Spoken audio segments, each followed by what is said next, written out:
Hi, everybody. Mischa here with Word of the Day, and there it is. Jeremiad. What is a Jeremiad? Well, it is a moralistic tirade. It's a bitter, righteous prophecy of doom and damnation. It's a long, sad lamentation about how terrible we all are. Okay? Now, you may wonder, where does this word Jeremiad come from?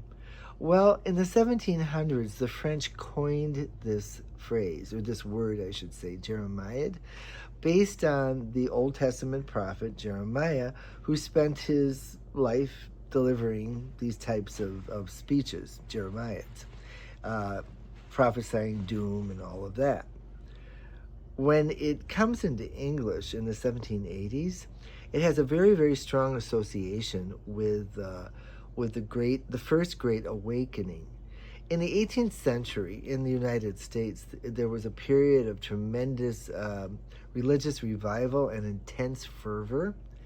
It was called the First Great Awakening, and it was associated very strongly with that. How can we use Jeremiad today? Pretty easy. How about this? If you've ever been in church and listened to what we call a fire and brimstone sermon, telling you if you do this, you're going to hell, if you do that, you're going to hell, that's a Jeremiad.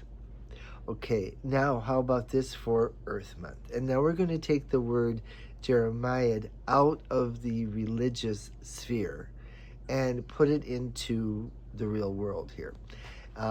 We are surrounded right now with Jeremiads telling us, if you keep on treating the planet this way, Earth is going to fight back and humans are going to die. Of course, that doesn't really worry the types who think they can fly to another planet or buy an island and hide out there. We'll see. And finally, my own Jeremiad. You know I had to have one. When I was an English teacher, I had to teach a Jeremiad, a very, very famous one called Sinners in the Hands of an Angry God by Jonathan Edwards, a very important Great Awakening person, very influential. And I guess when he would give this sermon to his congregants, he didn't yell and scream. He would speak in a very soft tones, and he would say, the man standing next to you might be burning in hell tomorrow. And I guess his congregants, generally, people fainted all over the place. He was pretty effective. Okay, so that is Jeremiad. And why don't you just put it out there, and definitely in the comments, and I want to hear how you use this, if you get a chance to use it in public, okay? Alrighty, I will see you tomorrow.